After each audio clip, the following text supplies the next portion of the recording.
The knock that changed everything. They say a man's home is his castle, but they forgot to mention that the HOA is the invading army waiting at the gates with a clipboard and a soul-crushing smile. I stood in my living room, the weight of a certified letter in my hand feeling heavier than any lead I'd ever sent downrange. It wasn't a fine for tall grass. It wasn't a complaint about my mailbox color. It was an amendment to the bylaws voted on in the closed-door emergency session that effectively stripped me of my constitutional rights within the borders of Oak Ridge Estates. No firearms or ammunition shall be kept, stored, or maintained on any private property within the association. They didn't just want my guns, they wanted my dignity. They thought they could outmaneuver the Second Amendment with a neighborhood covenant, but they made one fatal mistake. They targeted a man who knows that when you're backed into a corner, you don't call the authorities to save you. You become the problem the authorities can't solve. The silence in my house felt different that night. It felt vulnerable. For 15 years, I'd been a collector, a marksman, and a believer in self-reliance. My collection wasn't just metal and wood. It was history, it was protection, and it was a hobby that kept my mind sharp. Now, according to a group of retirees who spent their days measuring the height of hedges, I was a criminal in my own kitchen.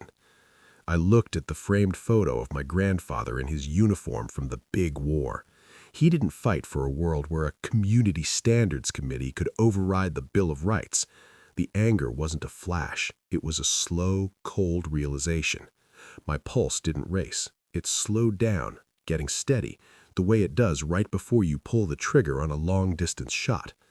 I could move or I could comply. But there was a third option. Revenge is a dish best served with a heavy dose of irony and a side of technicalities. They wanted a gun-free zone? Fine. I'd give them exactly what they asked for, until they begged me to bring the steel back. The architect of the agenda, Marcus Thorne. The face of my misery was Marcus Thorne. He wasn't related to me, but he shared my last name, which made his crusade feel like a personal insult to my lineage. Marcus was the HOA president, a man who wore crisp white polo shirts like they were a general's uniform and used the community newsletter like a personal manifesto. He was a failed local politician with a power vacuum in his soul. He'd been eyeing my tactical lifestyle for months. He hated the way I dressed in my rugged work boots, the truck I drove with the subtle veteran decals, and the fact that I spent my weekends at the range instead of the charity bake sale. Marcus saw himself as the progressive savior of the suburbs. To him, my existence was a blemish on his vision of a sanitized paradise. At the last town hall meeting, the tension finally boiled over. Marcus stood at the podium, his voice dripping with a fake neighborly concern that made my skin crawl. "We are creating a safe, modern environment here at Oak Ridge, Arthur," he said, looking directly at me while the rest of the board members nodded like bobbleheads. "No room for weapons of war in a family neighborhood. It's about the feeling of safety. Surely you can understand that your collection makes people uncomfortable?" The sheep in the audience murmured their agreement. They didn't see the threat of a tyrannical board. They only saw the comfort of Marcus's false promises. He smiled then, that thin, oily smile of a man who thinks he's already won because he has a gavel. He thought he disarmed me with a pen and a paragraph of legal jargon. He had no idea he'd just started a war he wasn't equipped to fight. I spent the next week in a state of calculated observation. I didn't yell. I didn't post angry rants online. I went to work, I came home, and I watched. I watched how they enforced the rules. I watched the security patrol, a glorified golf cart driven by a guy named Gary who spent most of his shift on his phone or napping in the cul-de-sac. They were so confident in their new ban that they became sloppy. They felt safe because they had a piece of paper that said no guns. It was the ultimate delusion of the modern era, the belief that a rule changes reality. I realized then that I didn't need to sue Marcus. A suit is slow, expensive, and buried in paperwork that he would enjoy filing. I needed to show him the reality of the vacuum he had created. I needed to make him feel the fear he was trying to legislate away. The art of the strategic retreat. I started with complying, but I did it with a theatrical flair that would have made a Broadway actor jealous. I called Marcus personally and invited him and his compliance committee to inspect my home. I wanted him to see the defeat in my eyes. I made a show of it, renting a massive moving van and parking it right in the middle of my driveway. For 12 hours, I lugged heavy, locked Pelican cases and steel lockers out of my garage. I made sure Marcus was there to see it. He stood on the sidewalk, arms crossed, tapping a clipboard against his thigh with a smirk of pure triumph as the last of my arsenal was hauled away to what I claimed was an off-site, high-security storage facility. "It's for the best, Arthur," Marcus chirped, his voice full of condescending pity as he checked off the boxes on his list. "You'll feel so much lighter now. No more shadows in the house, eh? We're all much safer now that the community is truly clear of these instruments." I looked at him, letting my shoulders slump just enough to look broken. "I feel light, Marcus," I replied, my voice devoid of any emotion. "I just hope that feeling of safety you bought with my rights stays with you when the sun goes down." He laughed, a short barking sound of arrogance. He thought I was being dramatic. What he didn't know, what he couldn't possibly know, was that those cases were filled with lead weights and old car parts. My actual collection was already safe, tucked away in a hidden, climate-controlled vault I'd built behind a false wall in my basement years ago. But the optics were perfect. As far as the neighborhood was concerned, Arthur Thorne was disarmed and neutralized. I was no longer the scary guy with the rifles. I was just another resident. And that was the moment I became the most dangerous man in the zip code. The transition from gun owner to ghost happened overnight. I knew that to break Marcus, I had to break the illusion of his control. The HOA's power relied on the idea that they could provide a peaceful, orderly environment. If that order vanished, his power would vanish with it. I began my campaign of subtle, untraceable chaos. I didn't need guns to do this. I needed a deep understanding of infrastructure, psychology, and the dark. I started with the HOA's most visible symbol of authority, the security patrol. Gary and his golf cart were the first to go. Using a specialized tool, a simple valve core remover, I deflated the tires on every single patrol cart in the middle of the night. No slashing, no permanent damage, just a complete and embarrassing paralysis of their security force. When Marcus arrived the next morning to find his army grounded, his face was the color of a ripe tomato. But I was just getting started. I knew the neighborhood's security camera system was Marcus's pride and joy. He bragged about the ring of steel he'd built around Oak Ridge. I knew better. Every system has a flaw, and this one's flaw was its reliance on wireless relays. I didn't hack the cameras. I didn't need to. I used high-powered infrared strobes, invisible to the human eye but blinding to digital sensors, and mounted them in the trees near the main gates. To the security monitors in the clubhouse, it looked like a massive technical glitch, a blizzard of white noise and digital artifacts. Every time Gary or Marcus tried to review the footage to see who was vandalizing the carts, all they saw was a blinding white light. It was a digital ghost, a reminder that they were being watched by something they couldn't see. The panic began to ripple through the neighborhood Facebook group, exactly as I'd planned. "Where is the security? Why isn't the gate working? I heard noises in my backyard last night." I sat on my porch every evening, sipping a quiet coffee, watching the headlights of trapped SUVs flicker in the dark as the automated gate repeatedly failed to open. I was becoming the phantom in their paradise. I wasn't hurting anyone, but I was stripping away their sense of safe, modern environment. I was showing them that Marcus's rules were just ink on a page when the lights went out and the infrastructure failed.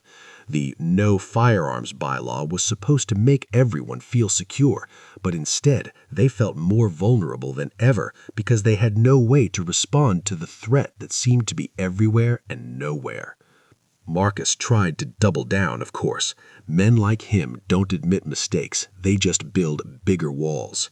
He called an emergency meeting to discuss the coordinated attacks by outside agitators.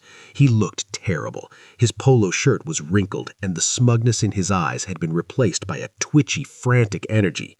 "We are under siege," he screamed at the podium, his voice cracking. "We need more cameras. We need a private armed security firm. We will not be intimidated by these criminals." I stood up in the very back of the room, the shadows casting a long line across the floor. The room went silent. Everyone turned to look at the man they thought they'd defeated. "Marcus," I said, my voice low and steady, cutting through his hysteria, "you told us that banning firearms would make us safer. You told us the community was the shield. But look at this room. Everyone is terrified. You spent thousands of our dues on cameras that don't work." The next phase was personal. Marcus Thorne was a man of routines. He walked his golden retriever at 6 a.m., he checked the clubhouse at 10 a.m., and he locked his doors at precisely 9 p.m. I decided to disrupt that clockwork existence. I didn't use weapons. I used the power of sound. Using directional speakers, the kind used by the military for non-lethal crowd control, I began to project phantom noises around his house. I'd play the sound of a window shattering, but only in the direction of his bedroom. When he'd rush to the window, he'd find the glass perfectly intact. I'd play the sound of a heavy door slamming in his garage. He'd run down with a flashlight only to find the garage empty and locked. I did this for 3 nights straight. By the 4th day, Marcus was a ghost of his former self. He was jumpy, checking his locks every 5 minutes, his eyes darting to the shadows every time a floorboard creaked. He called the police, but what could they do? There was no evidence of a crime, no footprints, no broken glass, no intruders, just the feeling of being hunted. It was the exact feeling he had forced on me when he took my rights away, the feeling of being powerless in your own home. He was living in the safe world he had created, and he was finding out that it was a nightmare. The rest of the neighborhood wasn't faring much better. Without the security patrol and with the constant glitches in the gate system, the sense of order had evaporated. A couple of actual low-level porch pirates had realized the neighborhood was a soft target, and a few packages went missing. In a normal neighborhood, this wouldn't be a crisis, but in Oak Ridge, under Marcus's total safety regime, it was treated like the fall of Rome. The residents were furious. They were calling Marcus's house at all hours, demanding to know why the gun-free paradise was suddenly so chaotic. The pressure was building, and I knew exactly when to provide the spark that would blow the whole thing apart. The Gala of Chaos. The climax of my campaign was the annual Founders Gala. This was the HOA's biggest night of the year, a black tie event held at the clubhouse to celebrate the community spirit of Oak Ridge. Marcus had spent months planning it, hoping it would be his crowning achievement and a way to restore his tattered reputation. He wanted to show everyone that he was still in control. I stayed home that night. At least, that's what my neighbors thought. I made sure my truck was in the driveway and my lights were on a timer, but as the sun dipped below the horizon, I was already in position near the clubhouse, wearing dark clothes and carrying a bag of specialized equipment. I'd spent weeks preparing this demonstration. Using a professional-grade heavy-lift drone, I had mounted a series of high-intensity tactical strobes and a 140-decibel siren. I also had several simulators, industrial-grade flashbang replicas that produced a deafening crack and a blinding light, but no dangerous pressure wave. My goal wasn't to hurt anyone. It was to shatter the illusion of Marcus Thorne's safe environment once and for all in front of every influential person in the neighborhood. As the gala reached its peak, right as Marcus stood up to give a speech about the success of the new security measures, I let it rip. The drone descended over the clubhouse, the sirens wailing like a fleet of police cars. I triggered the flashbang simulators in the bushes surrounding the patio. The sound was cataclysmic. To the people inside, it sounded like a coordinated tactical raid. The windows rattled, the lights flickered, and the strobe lights from the drone turned the ballroom into a disorienting nightmare of flashing white light. The panic was instantaneous and absolute. These people, who had so smugly voted to disarm their neighbors, were now diving under tables, weeping and screaming for protection. And where was Marcus, the general of Oak Ridge? He didn't stand his ground. He didn't try to lead. He was the first one to hit the floor, his expensive tuxedo dragging in spilled wine as he tried to crawl onto the buffet table. Gary, the security guard, didn't even try to help. He ran out the back door and didn't stop until he reached his car.